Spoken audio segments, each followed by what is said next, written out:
A continuación, el enlace RV presenta la entrevista RV.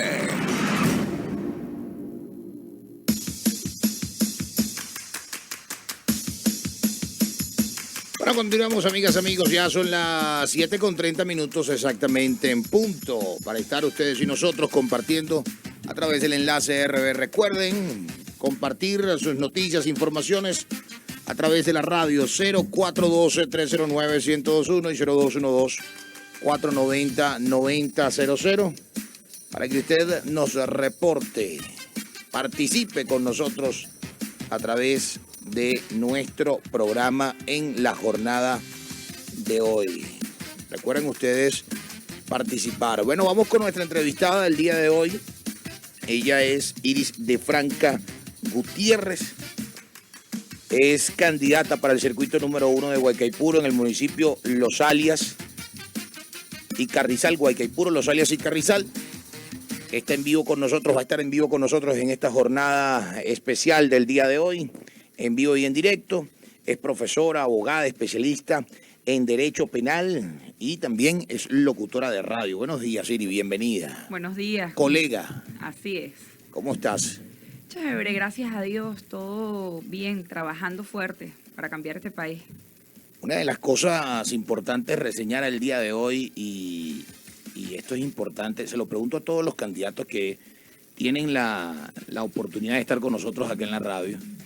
¿Cómo se sale a buscar votos sumergidos en tantos problemas como está el venezolano? ¿Cómo se sale a buscar votos y a llenarlos de esperanza para las urnas electorales cuando estamos sumergidos en tantos conflictos políticos durante años y que sencillamente no nos ha traído soluciones?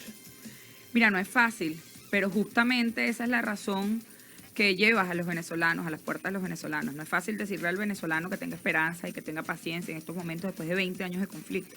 La polarización nos ha hecho muchísimo daño. Pero estamos en una circunstancia en donde justamente el romper la polarización es... ¿Es posible eso? Sí es posible. Romper la polarización es lo que nos impulsa. Y es lo que impulsa al ciudadano. Cuando tú tocas las puertas, los ciudadanos te dicen, bueno, es que el chavismo hace tal cosa, pero la oposición también hace tal cosa. Entonces tú ahí les dices, bueno, vamos a construir una alternativa que castigue ambos polos, que castigue la actuación en negativo a ambos polos. Yo decía ayer en una entrevista que si en algo han coincidido el oficialismo y la oposición durante estos 20 años es que sus acciones han dañado a la ciudadanía, al pueblo en general. ¿Qué crees tú que ha sido el daño más representativo de estos 20 años de ambos lados? La destrucción a la economía, y eso no es solo, por supuesto que la mayor responsabilidad la tienen quienes nos han gobernado durante 20 años, pero además hemos visto un agravamiento de la crisis en los últimos años con las mal llamadas sanciones, que no son más que unas acciones unilaterales de Estados Unidos. ¿Estás de acuerdo con las sanciones? No estoy de acuerdo con las sanciones. No estoy de acuerdo con las sanciones y repudio el hecho de que políticos venezolanos de oposición hayan impulsado estas acciones con el gobierno de Estados Unidos, porque al final los que salimos perjudicados han sido los venezolanos, más que el gobierno. Y está históricamente comprobado que las sanciones no sacan a un gobierno autoritario como el que tenemos, al contrario, lo atornillan en el poder. El perjudicado ha sido el venezolano de a pie. Pudiera decirse, Iris, que hay dos oposiciones en este instante. Sí las hay. Existe una oposición democrática, que somos nosotros, una alianza democrática que está dispuesta a participar en unas elecciones, que está dispuesta a salir de este gobierno por la vía democrática, que cree en la política real. Y la política real incluye el diálogo y la negociación, porque eso es parte de la política. Digamos, hasta las mayores y más grandes guerras han terminado con una firma en una mesa. Y existe una oposición extremista, una oposición que está jugando a la desestabilización del país, que está jugando a solo obtener el poder. Como también existen dos oficialismos, existe un oficialismo extremista y existe un oficialismo que cree en el diálogo, en la negociación, que cree en la transición. Entonces aquí estamos en presencia de dos grandes extremos, dos grandes polos de un lado y del otro, y de una nueva política que está surgiendo del oficialismo y de la oposición para generar una verdadera transición. Imagino que dentro de esta oposición o esta nueva oposición a la cual te refieres, o militaste o estuviste cerca o participaste o fuiste activista de esta antigua oposición. Así es. Y me imagino que te retiras al discrepar, ¿no? Así es, yo fui dirigente de Un Nuevo Tiempo por 10 años y me retiro de Un Nuevo Tiempo y fundamos esta organización política que se llama Cambiemos Movimiento Ciudadano, justo por discrepar en 3 cosas. La primera, ellos no querían participar electoralmente y nosotros creemos en el voto. La segunda, el llamado a las sanciones. Y la tercera, las continuas violaciones a la Constitución. Nosotros siempre decíamos, bueno, si criticamos a Maduro porque viola la Constitución, ¿cómo nosotros lo vamos a hacer?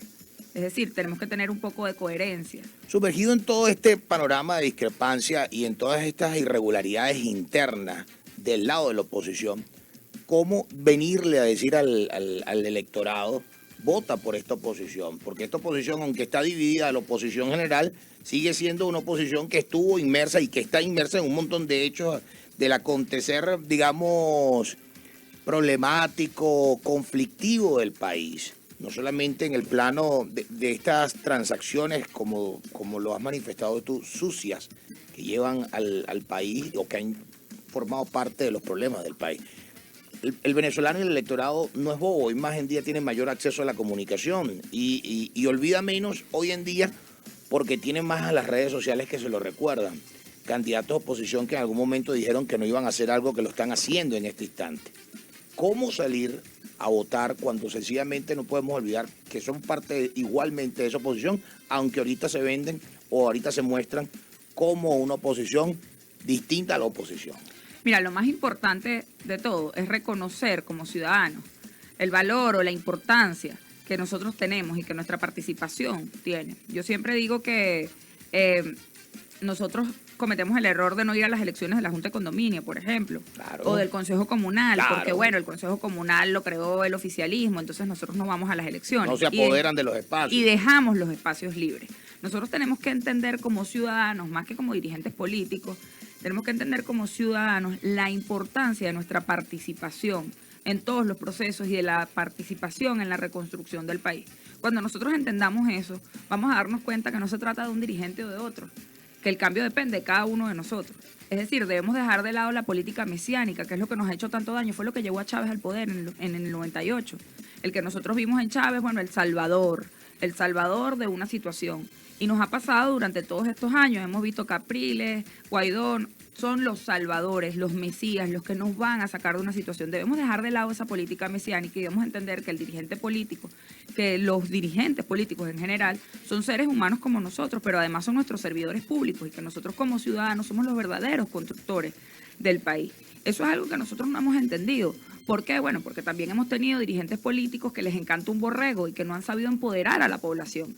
Esa es la diferencia, o eso es lo que nos diferencia a nosotros como dirigencia de la habitual, que nosotros sí creemos en la participación ciudadana, por algo nos llamamos Cambiemos Movimiento Ciudadano, no es nada más un eslogan. Creemos que es importante empoderar a la población para que ellos entiendan cuál es su rol dentro de la construcción del país, dentro del sistema, porque la población es parte del sistema, es parte del Estado. Iris, hoy conversando con Iris de Franca. Iris, como candidata de llegar a la Asamblea Nacional para el circuito número 1, es bien importante, yo siempre le recalco esto a la audiencia. Las elecciones parlamentarias que hoy estamos viviendo y afrontando en Venezuela son, aunque una búsqueda de votos regionales y circuitales, es una acción nacional. Es decir, tú no, de llegar al curul, tú no vas a gobernar para los altos mirandinos, aunque los altos mirandinos te hayan elegido en este caso. Pero ¿cuál es la propuesta que lleva tu partido, que lleva tu boleta, que lleva tu Clara para hacer? ¿Qué es lo primero que hay que hacer en la Asamblea Nacional de llegar? Sin duda, lo primero que hay que atender es el tema económico. ¿Cómo se atiende el problema económico de la Asamblea Nacional? Hay varias Las leyes cosas. están construidas. Hay varias cosas. Hay unas legislaciones que creo que debemos cambiar, entre ellas el tema de la ley de hidrocarburos. Creo que es importante reconstruir la industria petrolera y para que eso suceda debemos pasar por ver cómo se va a hacer, cómo se va a hacer. Pero bajo la misma propuesta que hizo Leopoldo López. No, yo creo que esa propuesta era una propuesta de privatización. Yo creo que sí hay que darle mayor ¿Qué hay que hacer con PDVSA? Hay que darle mayor ingreso a las empresas mixtas. Nosotros proponemos un 50-50, un 60-40 para poder reconstruir la empresa petrolera.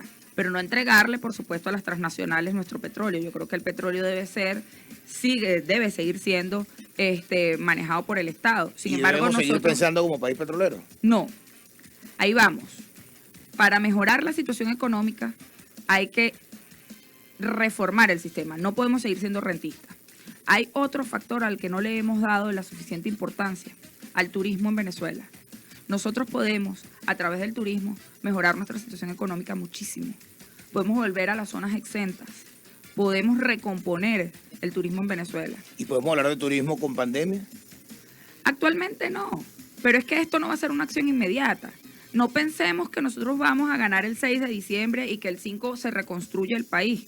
Esto es una acción que lleva su tiempo.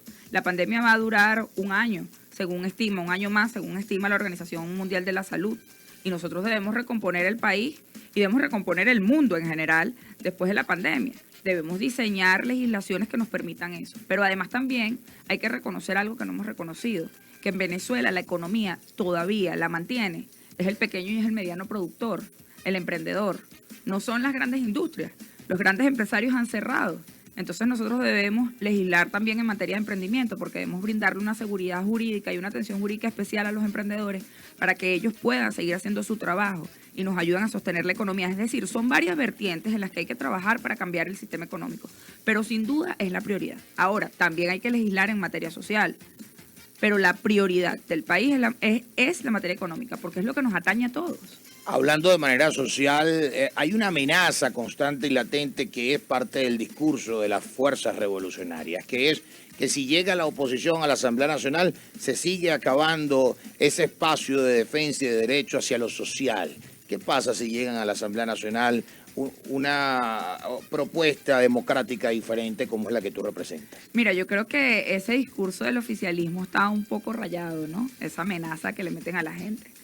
Nosotros llevamos propuestas sociales muy inclusivas, muchísimo más inclusivas y reales que las que el oficialismo ha trabajado en estos años. Por ejemplo, la ley de autismo fue una ley que propuso el diputado Julio Montoya y que nosotros esperamos poder desengavetar de la Asamblea Nacional. Que actualmente está engavetada, quiero decirlo, manejo conocimiento de esto y sencillamente en esta Asamblea Nacional ha estado engavetada. Engavetada, pese a que el gobierno y la oposición en 2016, cuando el diputado Julio Montoya la presenta, estuvieron ambas bancadas de acuerdo, pero la engavetaron.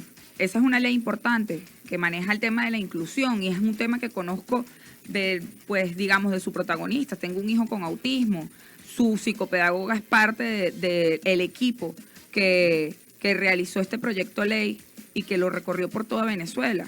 Pero además de eso también hay que discutir, y esto hay que discutirlo. Nosotros debemos debatir el tema del matrimonio igualitario. Debemos debatir el tema del matrimonio igualitario, el tema del reconocimiento y la identidad de las personas trans, unas personas que hoy en día no tienen identidad. Esos son debates sociales que se deben dar en la Asamblea Nacional. ¿Estás de acuerdo con incluirlas? Sí, estoy totalmente de acuerdo. Creo que no podemos seguir discriminando a las personas por su sexo, por su orientación sexual, por su raza, por su origen. Además, es bastante preocupante, ¿no?, el que tú no tengas identidad. Yo me identifico sobre todo con el tema de las personas trans. El que tú vayas a un supermercado y pases tu tarjeta y tu cédula diga que eres un hombre, pero realmente eres una mujer. ¿Cómo te sientes tú fuera? Estás totalmente fuera del sistema, es decir, no existes para el sistema. Eso es totalmente injusto, inhumano. Son seres humanos que deben ser reconocidos y debe ser reconocida su identidad. Pero esos son temas que debemos debatir dentro de la Asamblea Nacional. Hay que debatir el tema del CLAP, porque el CLAP no puede seguir siendo una manipulación del Ejecutivo. El CLAP debe ser un proyecto de ley. El CLAP debe estar garantizado para todo el que lo necesite. No podemos seguir permitiendo que el Ejecutivo te manipule con el CLAP por un voto. Pero la propuesta sería mantener el CLAP, o sería el impulso de la empresa privada para que el poder adquisitivo del venezolano crezca, porque si seguimos pensando en que debemos recibir una bolsa cada 20, 30 días, que realmente llega cada mes y medio, cada 2 meses, entonces ¿qué propuesta le estamos dando al ciudadano para que vaya a votar ese diciembre? Fíjate, el sistema CLAP, al que muchos le han dado golpe, debe seguir manteniéndose, y te voy a explicar por qué. ¿Por qué? Primero, porque la recuperación económica no es inmediata. Y segundo, porque siempre van a haber personas vulneradas que lo necesiten. ¿Qué debemos hacer? Regularlo legalmente. Pero como si le da, existen pero otros si lo partidos, regula le das permanencia. no, como existen otras. Mira, el estado de Nueva York tiene un sistema de atención a las personas vulneradas. ¿Qué haces? Te hacen un estudio socioeconómico y tú optas por tu ayuda económica y de alimentación. Lo tiene el estado de la Florida, lo tiene España. Es decir, la ayuda social no es una novedad del oficialismo. Lo que es una novedad en Venezuela es que la utilicen para manipular un voto, para el control social y no para lo que verdaderamente es, que para ayudar a las familias vulneradas que lo requieren en cierta y determinada situación de no permanencia. Pero en estos momentos hay que seguirlo haciendo hasta que nosotros veamos despegar la economía venezolana nuevamente y que el sueldo les pueda alcanzar a las personas para vivir. Ah, bueno, que ese va a ser en ese momento, cuando ya nuestro sistema económico esté regulado, cuando ya tú puedas comprar, hacer un mercado con tu sueldo mínimo. Bueno, ese sistema debe mantenerse exclusivamente para las personas que lo necesiten en ciertos y determinados momentos, porque siempre van a haber personas vulneradas, siempre van a haber personas, circunstancias que te obliguen a ti a pedirle ayuda al Estado. Ahora, eso no debe ser una manipulación y tampoco debe ser una herramienta de control social. Debe ser simplemente una ayuda en ciertos y determinados momentos para tú solventar una situación. Pero históricamente las ayudas sociales han sido bien utilizadas a favor del gobierno de turno, en cualquiera de los gobiernos. Yo recuerdo de muchacho, tú puedes recordarlo también de muchacho, los bolsos que daban el Ministerio de Educación. Todo el mundo esperaba su potecito de leche, sus jeans, sus bolsitos, sus morrales y sencillamente era una manipulación en aquel momento del gobierno de turno para que sencillamente recibiera. Y así como eso, muchísimas otras ayudas. Claro, porque pero es que siempre lo hemos usado como herramienta de control social. Te da una permanencia dentro del seno del país. Pero te evita el control social, te evita que sea una herramienta el gobierno de turno. Siempre han sido utilizadas para el control social, porque nunca ha habido una legislación al respecto. Es decir, siempre ha sido una acción del Ejecutivo, una misión del Ejecutivo, una herramienta del Ejecutivo. Nosotros debemos legislar al respecto. Cuando tú legislas, cuando tú conviertes eso en una ley, el gobierno de turno no lo va a poder utilizar para manipular. Eso es muy importante. Venezuela tiene muchos vacíos legales. Y entonces le dejamos todo. Y tiene muchas leyes también. Y tiene muchas leyes que son inoperativas. Entonces le hemos dejado todo al Ejecutivo. Esa es la diferencia entre cómo usar las ayudas sociales como manipulación y cómo usarla como una política de Estado. Durante estos últimos 5 años, el seno de la Asamblea Nacional no ha podido convivir con el Ejecutivo. Hay un gran divorcio y hay una gran guerra, una confrontación entre los dos sectores y entre dos grandes poderes que deberían trabajar unidos para hacer de este país un país mejor. Ahora, de manejar una Asamblea Nacional en un panorama donde siga siendo de la oposición, indistintamente sea de una nueva oposición, ¿cuál sería el mecanismo, el método a trabajar con el Ejecutivo? Porque el Ejecutivo va a seguir siendo representado por quien está, y hay un proceso que lo lleva bastante tiempo. Entonces, ¿cómo hacer o cómo se pretende hacer esa relación en un panorama? Y en un segundo panorama, ¿qué pasa si la Asamblea Nacional es tomada por la bancada oficialista también? Mira, indiferentemente de si es el oficialismo quien gana la mayoría o es la oposición quien gana la mayoría, la verdad es que la nueva Asamblea Nacional tiene un reto muy grande. ¿Cuál? Que es el entendimiento. Es decir, este país está en un punto de inflexibilidad. Acá o hay una guerra o nos entendemos. Y yo estoy seguro que estamos aquí hay más una guerra, pero de nuevo mundo. No, yo estoy seguro que estamos más cerca del entendimiento que de la confrontación. ¿Le parece? Sí, la polarización es una realidad que nos abrazó durante 20 años. Y el país ha llegado al punto tope. El venezolano ha llegado al punto tope. El éxodo, la separación de las familias, el no poder sobrevivir con un sueldo, ha hecho a la gente entender que aquí hay que entenderse.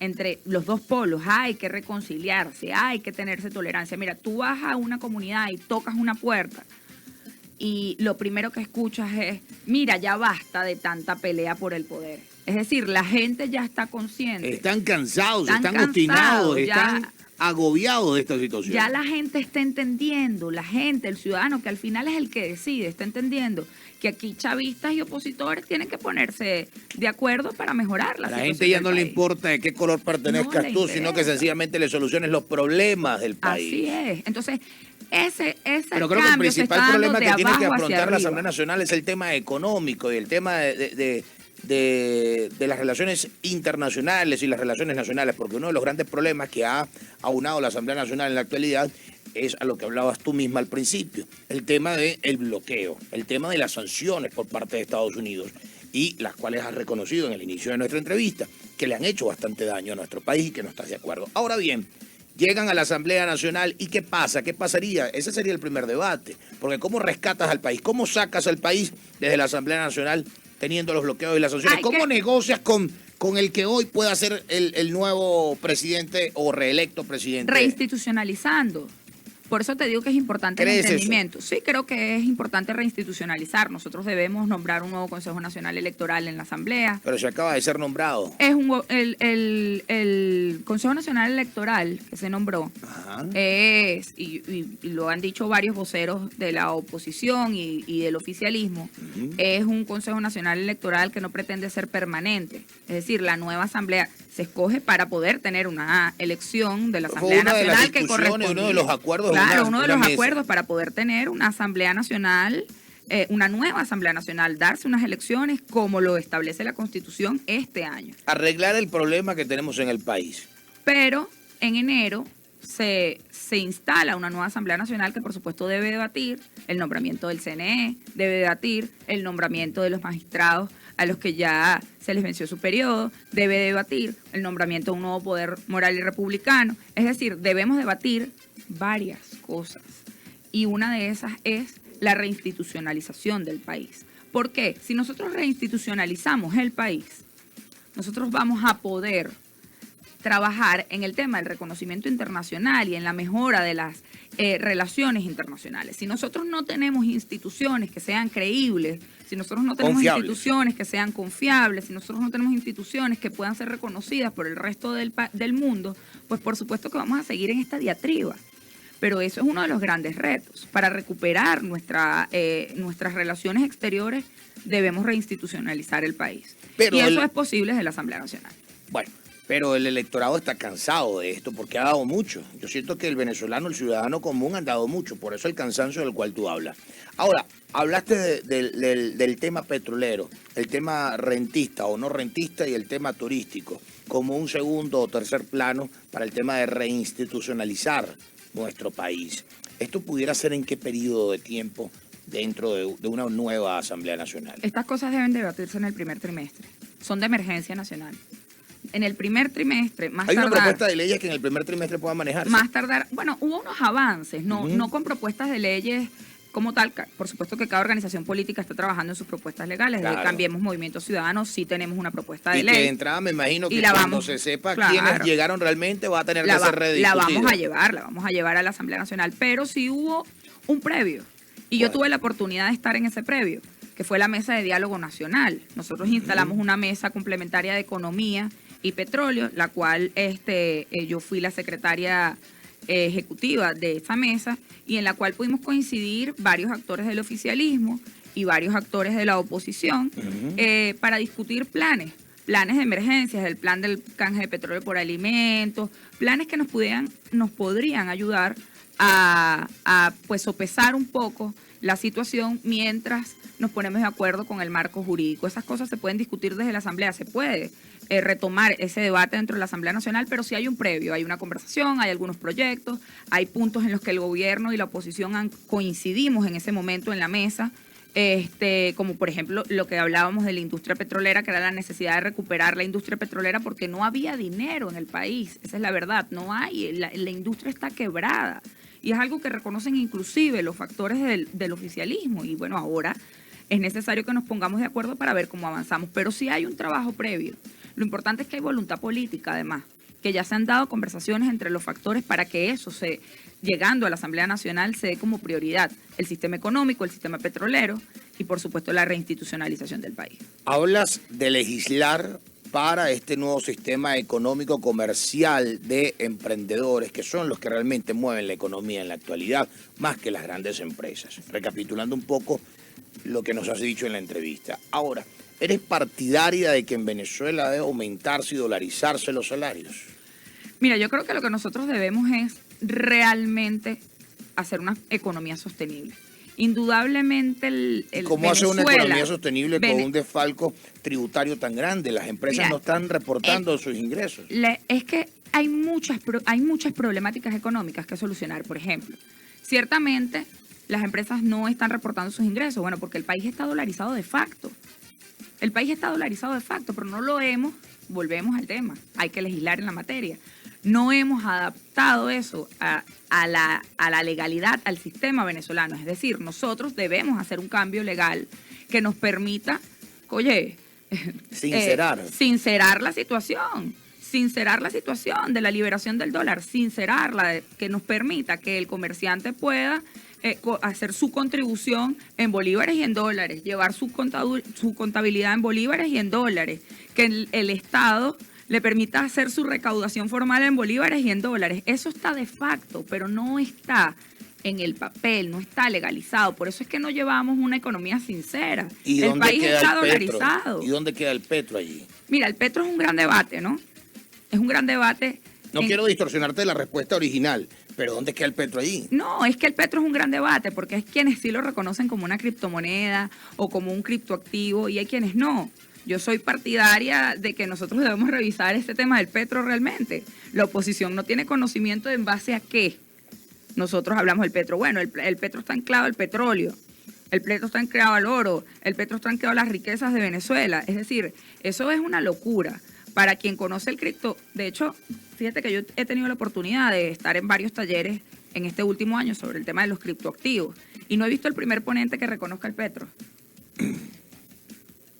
No he visto el primer país que reconozca el petro como un criptoactivo. Es decir, entonces pero eso hay debemos transacciones revisarlo. entre países y Venezuela con petro. Con aliados. Sí, y hay personas dentro del seno de nuestro país que se moviliza y hace grandes transacciones en petro. Y he visto personas de factores económicos chavistas o opositores haciendo transacciones en petro. O sea, que hay un reconocimiento y hay gente haciendo dinero con petro. Hay gente haciendo dinero con petro, no me queda duda. Claro. El tema es que no puede ser algo de un pequeño porcentaje de personas. Es decir, nosotros debemos revisar... Los grupos son los que manejan realmente los criptoactivos en general, no todo el mundo maneja nosotros debemos revisar bien el tema del petro. El tema económico, o sea, volvamos a la origen de el cripto, fíjate, para terminar la idea, yo estoy de acuerdo en modernizar, digamos, nuestro sistema económico. Evidentemente nosotros debemos, y actualmente hace poco salió una resolución, es decir, ya se permite minar, por ejemplo, como una actividad económica. Claro. Que es una novedad en Venezuela, porque no se permitía. Se permite la minería, y no se solamente la minería y se reconoce petro, sino de otros criptoactivos, y se reconoce además como una actividad económica. Sí, y hay un reconocimiento de actividad económica y un pago de tributos. Y un pago de tributos, eso es un avance, y sin duda eso es algo que también debemos debatir en la Asamblea Nacional. Debemos debatirlo, debemos revisarlo, creo que hay que actualizar unas cosas, yo tuve la oportunidad de leer la resolución, creo que hay algunas cosas que mejorar para que ese sistema pues no sea un sistema que se quede en lo pequeño, sino que sea un sistema que se pueda aplicar a nivel nacional y además para que no sea utilizado para las trampitas, sino para que bueno, evidentemente siempre va a haber su tramposo, pero para que ese porcentaje lo disminuya. El venezolano tiene una particularidad, que los negocios más ingenuos del mundo los han utilizado para las grandes trampitas, porque aquí cualquiera hace y deshace con cualquier cosa. Porque no hay un sistema legal firme, no hay una legislación firme. Es decir, aquí, por ejemplo... y vamos a ser claros, aquí las leyes, ¿cómo castigan la corrupción? ¿Y cómo se castiga el bachaquero, que es un corrupto también? También, es decir, no hay una legislación firme. Yo creo que las hay, pero no se ejecutan. No se ejecutan porque dejan vacíos legales, porque no es una ley perfecta, aunque siempre... van a haber sus vacíos, pero claro, se contrarrestan. Hay muchas legislaciones que chocan, legislaciones anteriores que chocan con las anteriores, no se derogan las leyes, es decir, no se ha cambiado el Código Civil en muchísimos años. hay mucho vacío legal. Por eso es que yo insisto en la importancia de la Asamblea Nacional y de que la Asamblea Nacional sea utilizada para lo que es para legislar. ¿Hay o no hay que dolarizar los salarios? Yo creo que sí hay que dolarizarlos. ¿Y cómo le vendemos eso a los emprendedores de los cuales hablabas que había que legislarles? Porque un emprendedor no te va a decir, cuando tú le digas que hay que poner el salario de sus trabajadores en 230, 250 dólares, 100 dólares y tenga 10 trabajadores, 5 trabajadores, va a decir, pero ya va, si eso es lo que yo hago para medio sobrevivir. Bueno, eso hay que revisarlo. Eso hay que revisarlo. Yo te repito, el tema de la ley de emprendimiento tiene que... Mira, nosotros con la ley de emprendimiento lo que pretendemos es minimizar los impactos en el emprendedor, es decir, liberarlos de impuestos, liberarlos de actividades, ¿cómo se llama? Requisitos para... Pero ¿cómo liberas de impuestos si necesitas impuestos para mantener al país vivo? Porque no estás recibiendo ingresos petroleros, necesitas vivir de los impuestos. Pero es que tienes que hacer, mira, tú tienes que hacer un balance real de la economía. Ajá. Tú no puedes pedirle a una persona que vende tortas Ajá. desde su casa, que es un emprendedor, Ajá. que está empezando un negocio, que pague la misma cantidad de impuestos que el señor que tiene la panadería aquí abajo y vende postres. Es imposible. Y el que vende postre te va a decir mira, que hoy en día el que vende en su casa vende más que el que vende en la no panadería, importa, pero si yo no, tengo la infraestructura, tengo los empleados, Ahí tengo el está. registro mercantil, le Ahí pago está. al Estado venezolano, Y eres pero el que está en la casa está vendiendo más tortas al día que yo. Pero eres un empresario que ya tiene años trabajando con su negocio. Pero Y el que está comenzando puede vender 1000 tortas más, pero está comenzando su negocio. Hay que entender las dos posturas y hay que buscar un equilibrio Claro. entre las dos posturas. Ojo, no quiero decir con esto que debamos ir contra el empresario, porque no estoy de acuerdo. No. Y tampoco te voy a decir que vamos a ir contra el emprendedor, porque tampoco estoy de acuerdo. Pero yo estoy seguro que quienes nos están escuchando en este instante, hay tantos comerciantes y empresarios como panaderos, a lo mejor escuchando, como también hay tantos emprendedores que están en su casa, mujeres que están echándole pichón y que te están escuchando y podrán estar de acuerdo conmigo, y empresarios que podrán estar contigo y empresarios que estén de acuerdo conmigo. Yo te voy a poner un ejemplo sencillo. Póngalo. El por qué nosotros debemos sincerarnos. Hace pocas semanas yo estuve en el municipio Carrizal recorriendo el municipio y estaba recorriendo los mercados. Y ellos me hablaban del tema impuesto y de todo lo que le cobran a los mercados y que le cobran los uniformes, no sé qué más. Y en Los Teques hice el mismo recorrido, pero por los comercios. No por los mercados, sino por los comercios. Entonces, bueno, conocí un caso, por ejemplo, de una agencia de viajes que le estaban cobrando un dineral en impuestos, que cómo era posible, que ellos estaban cerrados porque no había viajes en estos momentos. Y yo decía, y de hecho saqué unas declaraciones al respecto, ¿por qué los alcaldes del municipio Carrizal y Huaycaipuro no han aplicado unas exoneraciones? ¿Por qué el Ejecutivo Nacional no ha sacado una resolución para aplicar unas exoneraciones? Es decir, cómo una agencia de viaje en pandemia debe pagar impuestos. ¿Por qué debe pagar impuestos? ¿Bajo qué? ¿Cuándo produce? Si estás en pandemia, no hay vuelos, no hay viajes en autobuses, no hay posadas, no hay hoteles. Entonces, ¿cómo pagas impuestos? Entonces, ¿los estamos sincerando realmente? Y si tú fueses Estado... Eso mismo sucede con el tema del emprendimiento. Ahora te voy a preguntar, sí, breve, pero no voy a interrumpirte con la idea del emprendimiento, pero quiero generar este debate. Esa es la postura de una candidata, que es tu postura actualmente. Si fueses gobierno actualmente, ya no eres candidata, si fueses gobierno actualmente y tus recursos y los recursos del Estado dependieran del ingreso tributario, ¿sería viable esa propuesta? Es que no se trata de vialidad o no, se trata de sentido humano. Aquí hay que humanizar las políticas públicas. Aquí hay que humanizar la política en general. Hay que tomar acciones es radicales. decir, tú no puedes pedirle a una persona que no produce realmente que pague un impuesto. Es ilógico. Es ilógico, porque es que ¿de dónde va a sacar él para pagarte el impuesto si no está produciendo? Es decir, tú estás cobrando un impuesto, tú no puedes desangrar a la gente por tu ineptitud. Esta situación económica no la generó el que vende las tortas, ni el de la agencia de viajes. Esta situación económica la generaron tus malas políticas públicas. Entonces ahora, como te ves con la soga al cuello, como no tienes dinero, como tu situado constitucional no te alcanza para ir a arreglar un hueco, entonces tú desangras a los comerciantes. Bueno, no me importa si la agencia está cerrada, yo igualito le cobro. Es decir, eso es una acción inhumana. Y además, tú mismo estás destruyendo la economía, porque ¿qué sucede? ¿Qué va a suceder? Te van a cerrar. Entonces, ¿quién te va a pagar impuestos el día de mañana? Vas a migrar a vender pasajes por Instagram. ¿Quién te va a pagar impuestos el día de mañana? Nadie. Yo conozco al menos 10 comerciantes en Huaycaipuro que han cerrado. En estos días, un comercio que yo creo que aquí lo conoce todo el mundo, Laguneta de la Montaña. ¿Quién no conoce la casita de Michael?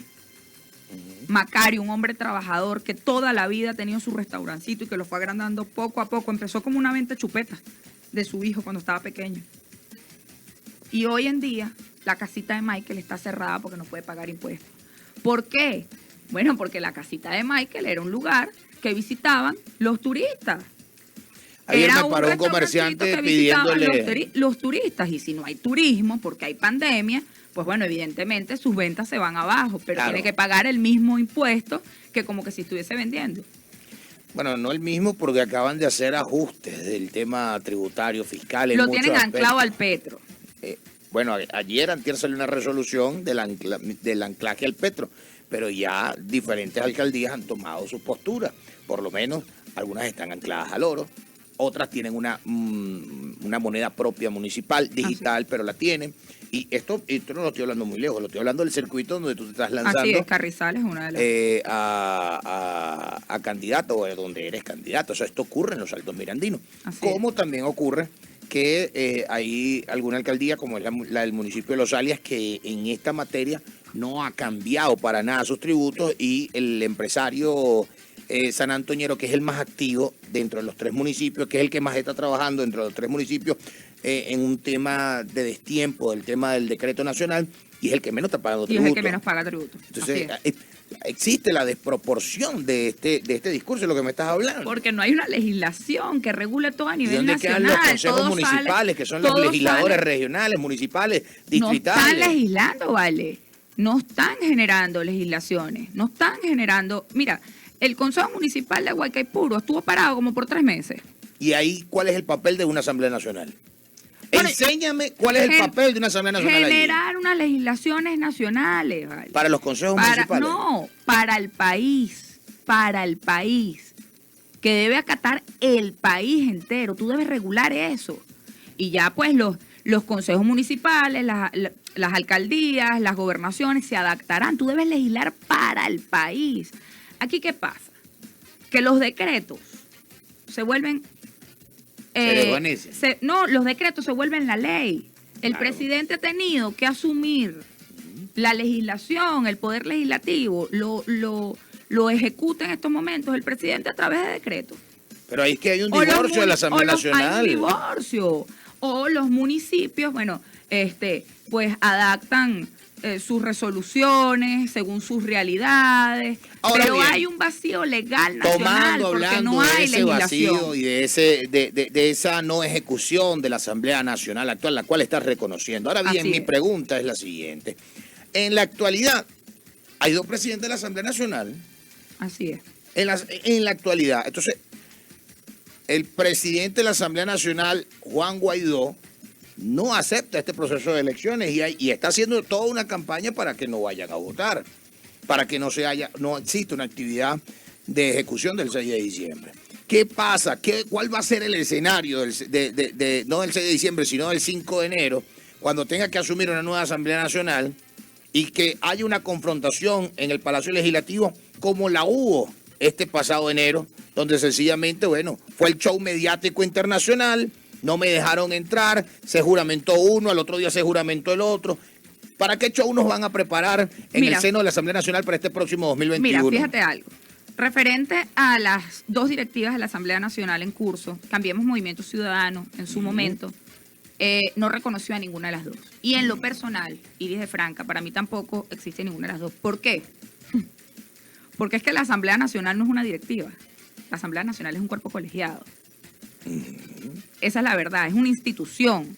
Es Es decir, no es que tú nombraste una directiva por aquí, tú nombraste y 5 son una asamblea y como lo del TCJ en el exilio, entonces 3 magistrados electos por una asamblea son un desastre. tribunal. Eso es un desastre de institucionalidad. Para mí, nosotros hoy en día no tenemos Asamblea Nacional. No existe. Lo dijo Iris de Franca, señores, candidata a la Asamblea Nacional por el circuito número 1 Altos Mirandinos por RB. No existe Asamblea Nacional. Y por eso la necesidad, la obligación de nosotros de ir a votar el 6 de diciembre para tener de verdad un poder legislativo. Porque estas asambleas nacionales que están operando se convirtieron en brazos políticos y no en un poder legislativo. Esa es la verdad. Yo soy sumamente sincera con eso. Ahora bien, ¿qué espera el 5 de enero? El 5 de enero espera una nueva directiva de la Asamblea Nacional. Una Asamblea Nacional electa por los ciudadanos y una Asamblea Nacional que deben reconocer los actuales diputados. Juan Guaidó no es el dueño de la Asamblea Nacional. Su periodo se vence el 4 de enero. El Pero 5 se venció de enero, como presidente y quisieron hacer otro presidente y él mismo no dejó. ellos podrán montar su Asamblea Nacional mediática, Hablan digital. y decretan, disculpa que te interrumpa, hablan y digamos agreden o atentan o confrontan al Ejecutivo Nacional, para no decir nombres, ¿no? Sencillamente todos sabemos quién es el presidente de la República, pero están haciendo lo mismo de la Asamblea Nacional. O sea, lo que criticas lo haces. Mira, allí todo esto que está sucediendo es una consecuencia de la polarización y de la injerencia de factores externos, no vamos a mentirnos. Ahora bien, hay que ser sinceros. La verdad es que a Juan Guaidó, como a los diputados oficialistas, Francisco Torrealba, por ejemplo, se les vence su periodo este año, según la Constitución. Eso no lo está diciendo Iris, no lo dijo Maduro, no lo dice Pedro, no lo dice Juan. Según la Constitución, la Asamblea Nacional se le vence el periodo este año. El 4 de enero, todos y cada uno de los diputados del oficialismo y de la oposición que fueron electos en el año 2015 dejan de ser diputados. Esa es la verdad. Ahora una pregunta, en una Asamblea Nacional nueva, en un panorama de una Asamblea Nacional nueva, indistintamente sea cual sea, estos antiguos diputados serán investigados, serán solicitados ante la justicia para hablar y referir sobre estos hechos de corrupción que en la actualidad están saliendo a relucir por la utilización de los recursos en el extranjero, los cuales estaban o están cerrados al ingreso venezolano, pero están siendo administrados por esta Asamblea Nacional. Lo harán. Tendrán que rendir cuentas, no solo ellos, también los del gobierno nacional. Es decir, aquí vamos a empezar a utilizar la Asamblea para lo que es. La Contraloría también es parte de las funciones de la Asamblea Nacional. Y nosotros vamos a revisar todo eso, que eso no quede duda, de que nosotros vamos a revisar los gasticos de los diputados de un lado y de los diputados del otro. La administración de los recursos de Venezuela de un lado y del otro. Que aquí vamos a revisar el Ejecutivo, qué está haciendo, qué hizo durante estos 5 años donde no hubo poder legislativo y donde no hubo Contraloría. Todo eso se tiene que revisar, es que eso es una obligación nuestra, porque es que la corrupción hay que condenarla, venga de donde venga, chavismo u oposición. Participación a través de Instagram Live en este instante. Vamos a saludar a todas las personas que se han conectado y hayan unido con nosotros desde Colombia, desde La Guaira, desde acá, desde Miranda, nos han reportado mucho. Hay una pregunta clave que se están haciendo por acá. Dicen, ¿y qué garantía hay de que te van a dejar legislar? Hasta ahora el gobierno no ha dejado a la oposición hacer nada. Bueno, la garantía que hay es que hay un acuerdo firmado del 9 de septiembre del pasado año en la Mesa de Diálogo Nacional, que hubo una mesa de diálogo nacional en donde generamos un acuerdo para ir a estas elecciones y para reinstitucionalizar el país. Esa es la principal garantía. Además de ella, si esa garantía fallara, si el gobierno incumpliera el acuerdo, hay una garantía muy importante, que es la que todavía no hemos entendido, que es la garantía del apoyo de los ciudadanos. Por eso es que es tan importante. ¿Pero a qué? ¿A llamar otra vez al ciudadano a la calle? No, Yo no soy partidaria de llamar al ciudadano en la calle. El ciudadano está cansado de te voy a decir por qué. Porque yo fui parte del equipo de defensores de los 286 detenidos que tuvimos en los Altos Mirandinos cuando las protestas de 2017. Y yo vi casos aterrantes allí. Vi chicas violadas. Así que no soy partidaria de llamar a la calle a los muchachos a dejar el pellejo. Pero creo firmemente que hay modos de presionar. Yo soy partidaria de la lucha pacífica, de la lucha no violenta. De hecho, estoy formada en ello, en la lucha no violenta. Creo que existen formas de protestar del ciudadano sin tener que ir a entrarse a piña con su hermano o sin tener que irle a poner el pecho a los guardias o a algunos malandros para que se aprovechen de esa oportunidad y los maten. Pero todo eso se puede hacer siempre y cuando nosotros estemos organizados como ciudadanos y entendamos nuestra participación, lo importante que es, no solo en lo electoral, sino en lo sucesivo. Que nosotros entendamos que el diputado, el alcalde, el gobernador, el concejal es un instrumento, pero que el real poder está en la ciudadanía, no en una persona, sino en todos nosotros. Rápido y breve porque nos hemos pasado del tiempo, yo le pido disculpas a la audiencia, pero bueno, era necesario darle a nuestra entrevistada el día de hoy la calidad de tiempo que yo creo que se merecen todos nuestros entrevistados en el programa, en principio. Y segundo, bueno, lo interesante que para mí es hacer esta conversación.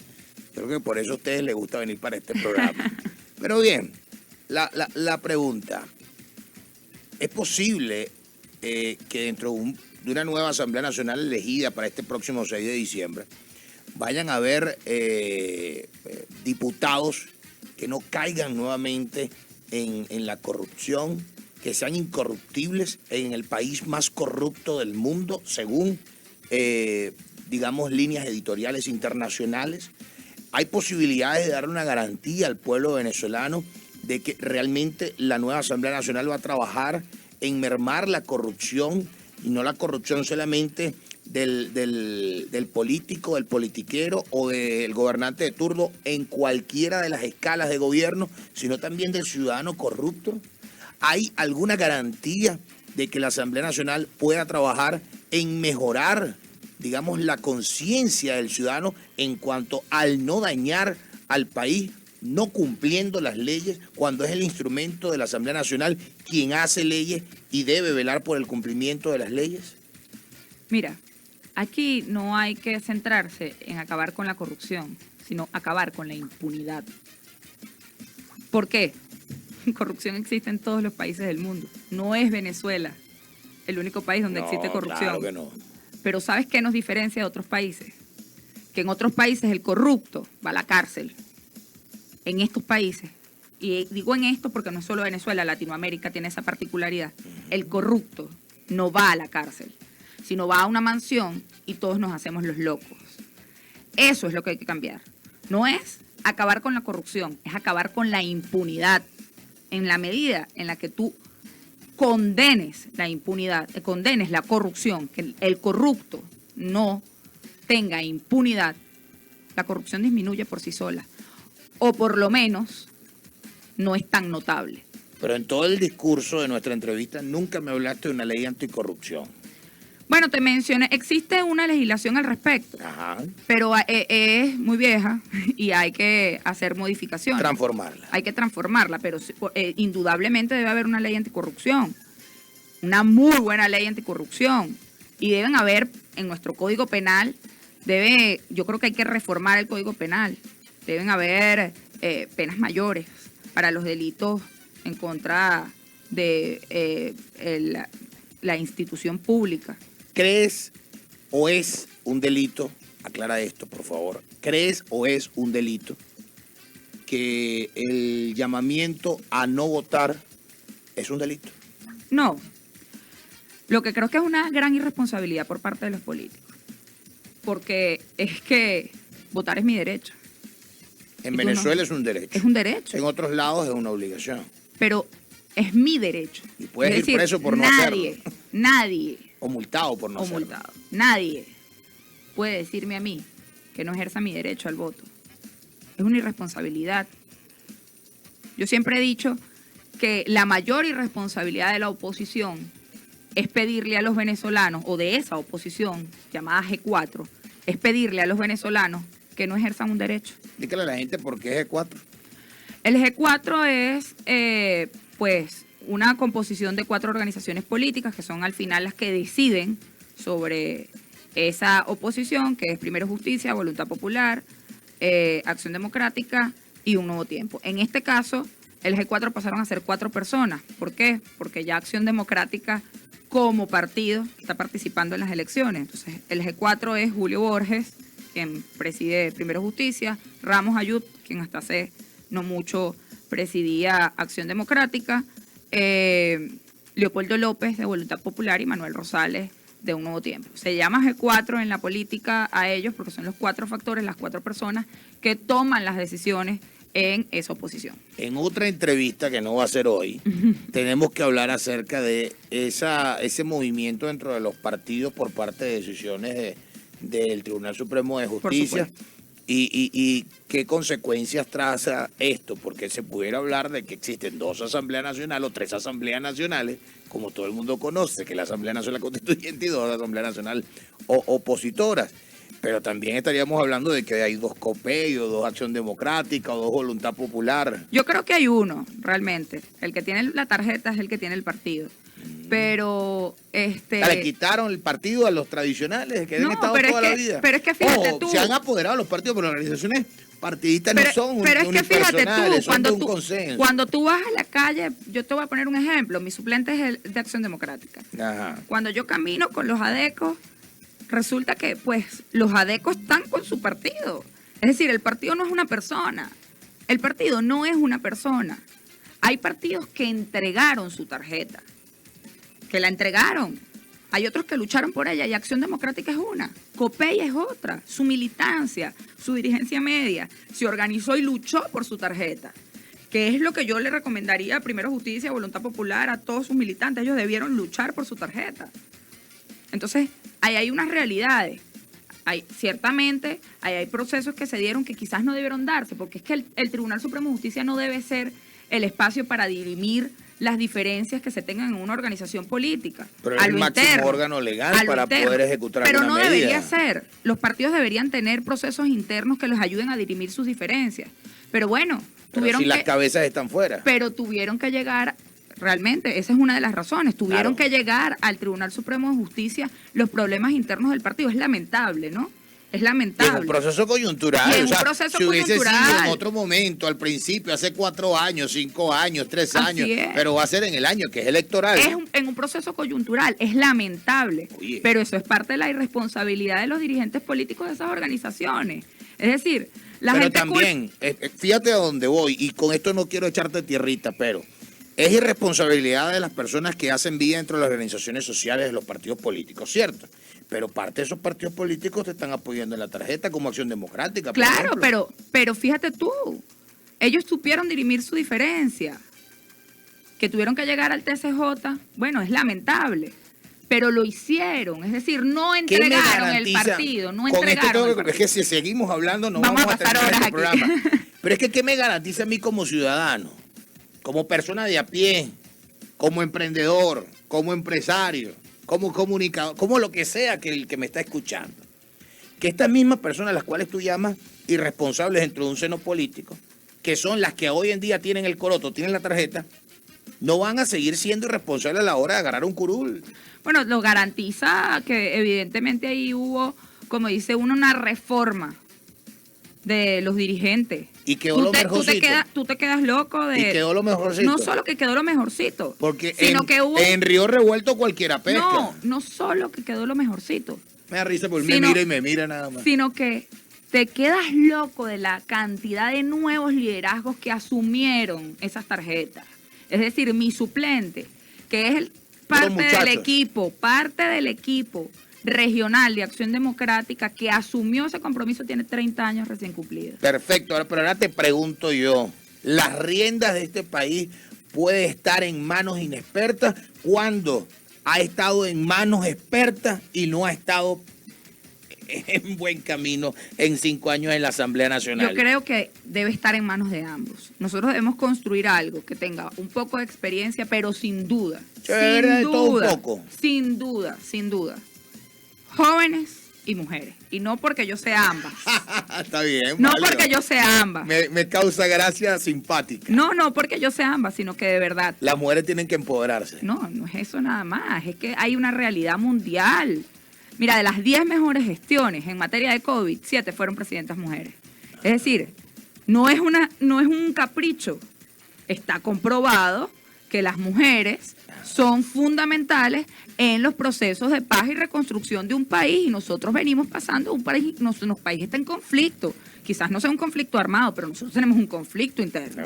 Yo siento que es una guerra del nuevo mundo. Y va a ser fundamental el papel de la mujer en la resolución de este conflicto y el proceso de transición hacia la paz. Eso no lo dice Iris de Franca porque sea mujer, ni porque esté en campaña. Lo dicen las encuestas, los estudios mundiales. Entonces eso debemos reconocerlo y Venezuela no está fuera del globo. Nosotros somos parte de este mundo. Y el tema de los jóvenes también. Está comprobado ya en el mundo que la participación de la juventud le ha generado un progreso, una visión distinta a los países y a su desarrollo. Entonces nosotros debemos darle inclusión a los jóvenes y ese proceso se está dando. Quizás no lo estamos viendo, quizás no sale en redes, quizás no es algo tan notable como tú lo puedes ver en otros países, pero ese proceso del interno se está dando. Las organizaciones políticas de un lado y del otro, porque el oficialismo también lo está haciendo, está refrescando sus cuadros, está dándole ingreso y participación, inclusión a la mujer. La mayoría de todos los candidatos de la bancada del oficialismo son jóvenes. Y en el caso de la oposición están los grandes también, Claro. También. Los grandes antiguos, los pesados. Pues. Por eso hay un equilibrio, pero se le está dando mayor participación. Y yo creo que eso es parte importante del cambio que se viene. Es decir, no es una realidad nada más de Venezuela. Nosotros estamos en un proceso de cambio, el tema pospandemia, el tema de la globalización. Vamos por buen camino porque vamos en el camino hacia el progreso, nos estamos equiparando con lo que está pasando en el mundo. La inclusión de las mujeres, la inclusión de la comunidad LGTBI, de las personas trans, la inclusión de la juventud en las decisiones políticas nos va a permitir avanzar en la resolución del conflicto. Por eso yo estoy segura que la polarización va a pasar a ser un mito y que la nueva realidad va a ser una realidad de pluralidad y de diversidad, no solo en el Parlamento, sino en todos los puestos. Iris de Franca, candidato al circuito número 1 por Miranda, es decir, Altos Mirandinos, Guaycaipuro, Los Alias y Carrizal. Es abogada, es especialista en Derecho Penal, tiene 7 años trabajando en esta profesión y 2 años de locutora, buena oradora en el día de hoy. Gracias por haber compartido los micrófonos de RB 102.1 FM, abiertos a que cuando salgas de todo este proceso electoral hagas propuestas de radiodifusión. Seguro que Espero que si llegas al sitio donde quieres y tus aspiraciones se cumplen, no te olvides los medios de comunicación, y menos de la radiodifusión hoy en día. No, tampoco me olvidaré de la radio. Mira que yo espero volver a la radio. No, y de defenderla desde el gurú, en tal caso de llegar, porque tienes una ventaja que está siendo contrarrestado hoy en día, que los Altos Mirandinos en los últimos 2 procesos electorales de la Asamblea Nacional, siempre los candidatos han sido de la oposición. Si tienes un punto a favor, vamos a ver qué te dice el electorado, que también está cansado y golpeado en este momento. Todo el éxito del mundo para este 6 de diciembre. Muchísimas gracias. Soy Carlos Dariel Piñango, Sinet Pulido. Gracias por estar con nosotros también, ustedes y nosotros, compartiendo en esta jornada adicional a través del enlace RB. Recuerden participar 0412-309-1021 todos los días a través de la radio. Gracias, Sinet, por compartir con nosotros a través de la radio. Gracias y será hasta mañana nuevamente. Claro que sí, Carlos Daniel, que tengas un feliz día. Muchísimas gracias a Iris Di Franca por acompañarnos hoy. Y bueno, un feliz día para todas y cada una de las personas. Así es, soy Carlos Daniel Piñango. Miren al cielo, denle gracias a Dios por estar vivo y tienes la oportunidad perfecta de ser hoy todos mejores que ayer. No dejes para mañana lo que puedas hacer hoy. Recuerda, esta transmisión en vivo es retransmitida en Facebook Live, queda el audio en Facebook Live, pueden seguirnos a través de nuestro canal de YouTube y en vivo a través de Instagram Live, nuestro portal web www.enlacerb.co.es. Ingresen, descarguen la app y escúchenos desde cualquier parte del mundo. Pórtense bien, cuídense mucho y que Dios les bendiga. Tengan todos unos buenos días. Enlace RD. Enlace RD. Te gusta.